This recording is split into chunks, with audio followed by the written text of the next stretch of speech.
The National Weather Service in Detroit, Pontiac has issued a severe thunderstorm warning for Monroe County in southeastern Michigan, southeastern Lenawee County in southeastern Michigan, until 4:15 p.m.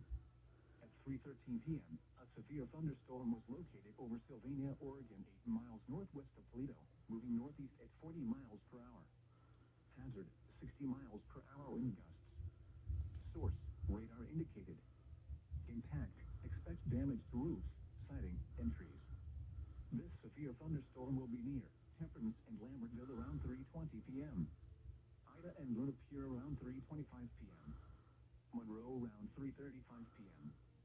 Flat Rock around 3:55 p.m.